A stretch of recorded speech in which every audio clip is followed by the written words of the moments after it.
さて、かつてガラケーのみで遊べた幻の悪魔合体ダンジョン RPG がこの令和の時代に蘇るということで、今回は新女神転生20バツバツの紹介を行います。こちらスマートフォンが流行る前に世に出回っていた携帯電話フィーチャーフォンのみで遊べた女神転生シリーズの一つです。女神転生はご存知、古来より様々なプラットフォームで発売されているダンジョン RPG です。不気味な世界観と悪魔合体が特徴で、今は派生作品のペルソナが大人気です。私が一番初めに女神転生を知ったのはファミコン版の2作目です。友達の家で一緒に遊んでいました。その後スーパーファミコン版の新女神転生3部作は自分で購入し、世界観にすぐさま引き込まれました。その中でも新女神転生2のみ新エンディングに到達しました。いわゆるニュートラルルートです。女神転生の大きな特徴として属性システムがあります。ロー、ニュートラル、カオスの3つです。似たダンジョン RPG ウィザードリーでいうところの善中立悪みたいな形です。属性によっては仲間にできないクリーチャーも存在するというほか、何よりもストーリーに大きく影響を与えます。女神転生の話は壮大です。ローが天使側、カオスが悪魔側、ニュートラルはその間の人間側です。はじめは人間の話であり、天使も悪魔もその存在はあまり感じられませんが、途中から徐々にその姿を現してきます。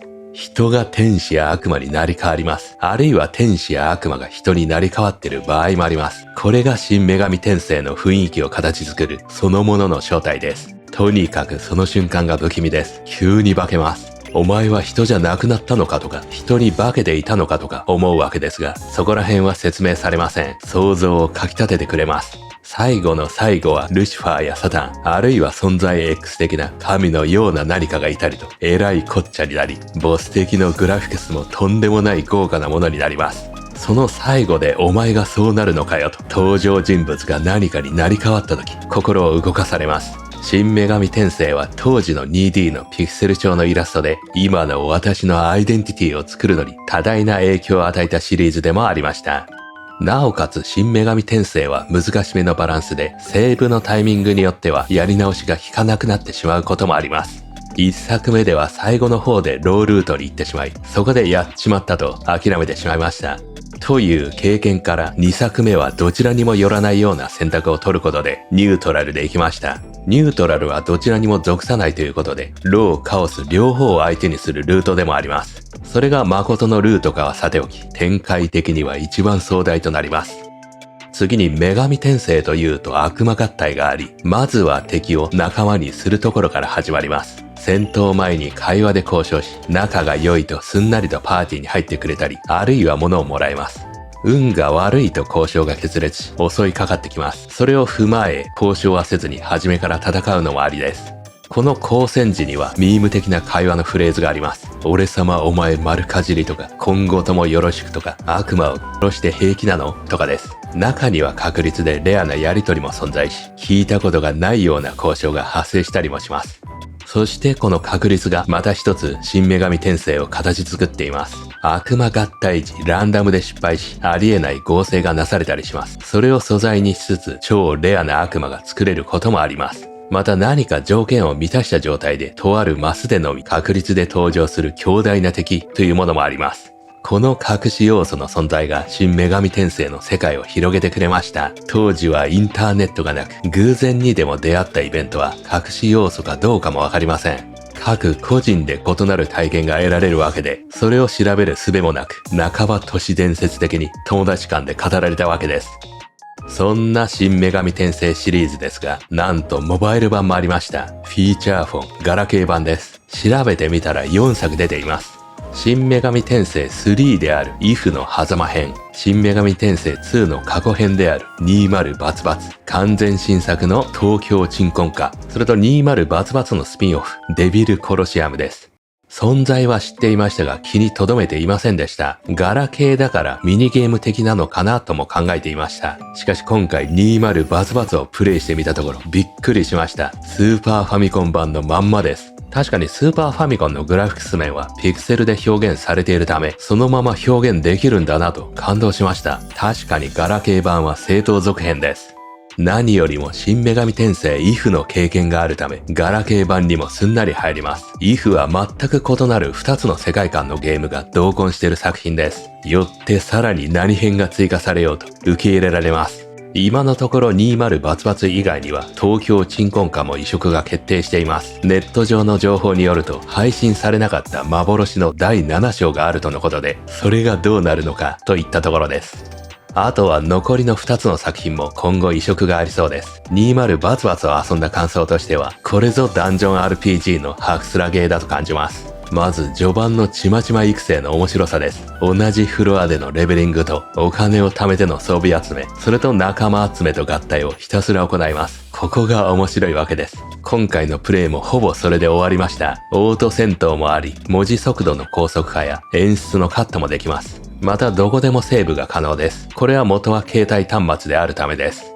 他に悪魔合体で剣も合体できることを売りにしています。さらに複雑なシステムになっていそうです。それとランダムダンジョンがあります。バーチャル空間で毎回構造が異なるマップをストーリー進行に応じて攻略します。これはモバイル版ということで容量節約のために導入したことが伺えます。それとストーリーは新女神転生2の何十年か前の話です。主人公とヒロインは記憶を失っており、自分たちが何であるのか、それを知るストーリーとなっております。そこから2にどのように繋がるかが肝となりそうです。あとは若かりし2のキャラも出てきます。裏設定や語られなかった何かをこの20バツバツでは知ることができるのかもしれません。以上から新女神転生20バツバツはスーパーファミコン版シリーズのファンであり、新作を遊んでみたい方、あるいは新たなダンジョン RPG を求めている方に特に刺さる作品です。新女神転生2をまんま元として制作されており、BGM を聞いたことがあるものが流れます。興味多大なゲームが毎日リリースされるさなか、20年以上前のゲームが元だというにもかかわらず、その面白さを再認識できました。当時楽しんでいた人ならば、ハマること間違いなしです。対応プラットフォームは PC のほかスイッチとなっており、価格は 10% 割引の1620円です。気になる方はチェックしてみてはいかがでしょうか。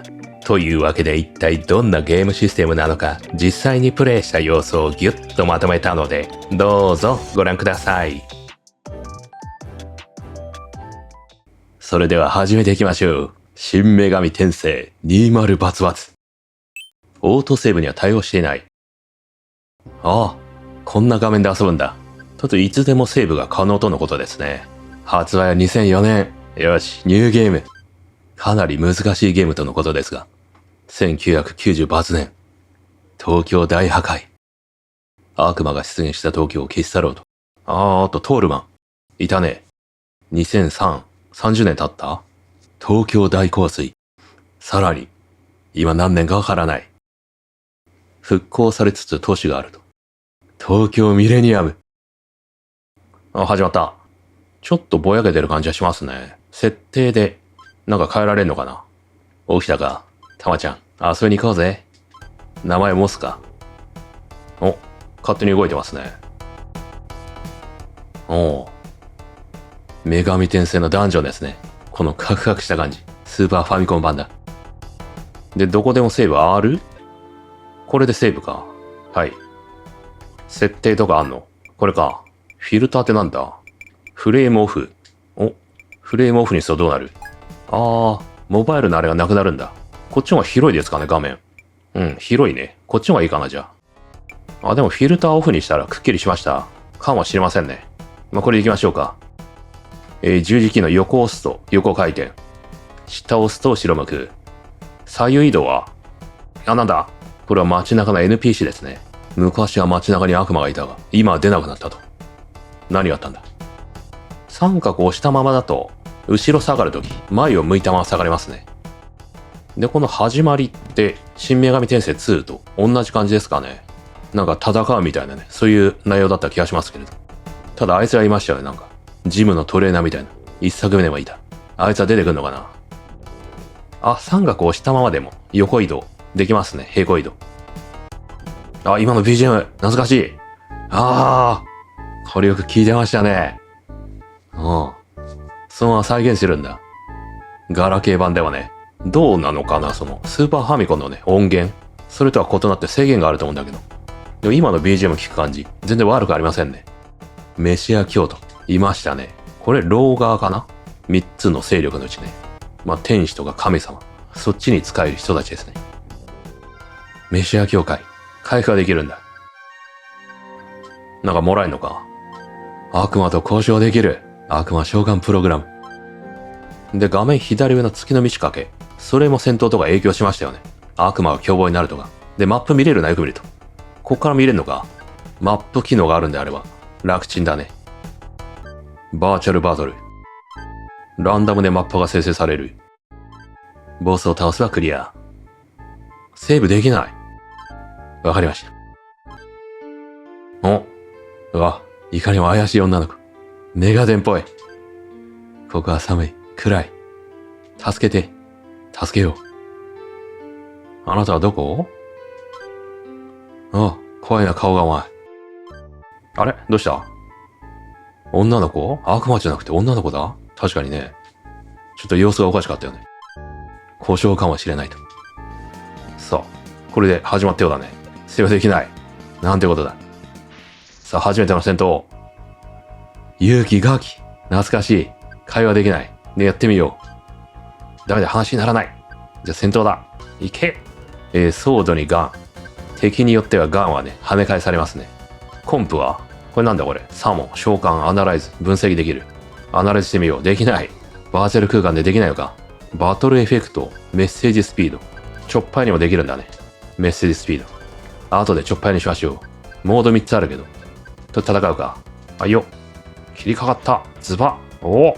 8のダメージ。あ、2段切りだった。仲間呼んだ。崖一体増えた。よし。というわけで、早送りしよう。意外とメッセージはゆっくりだ。クイック。これで一瞬表示かな。うん、そうだね。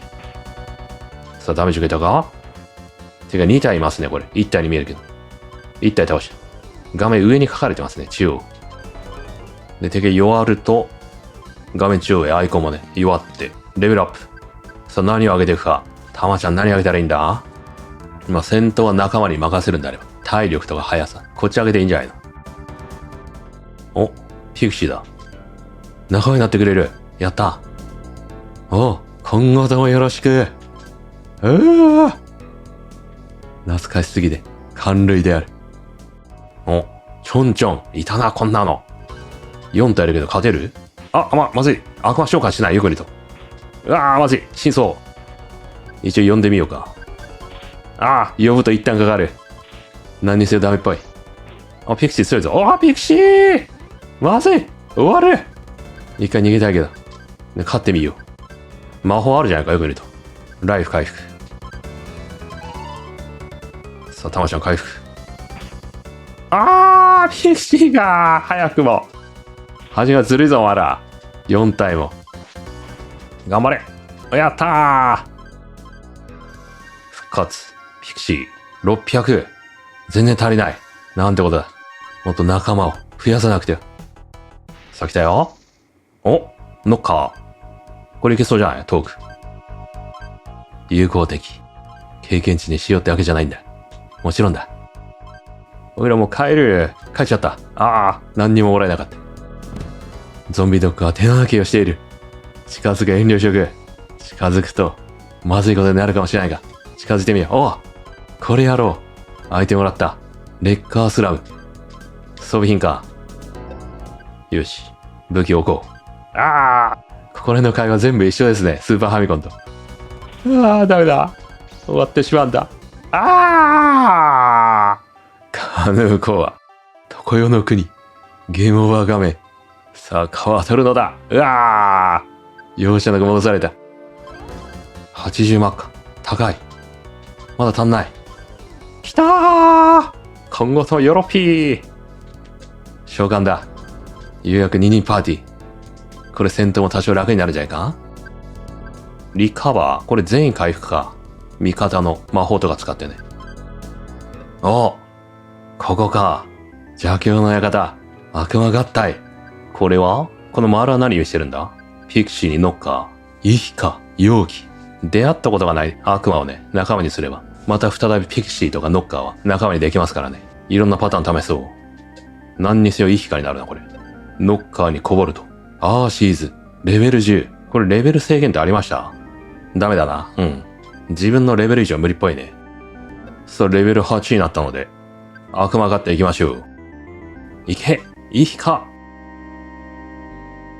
たまに失敗しますね。で、変なのが生まれる。それの上で作られる特殊合成とかもありますが。今後ともよろしく。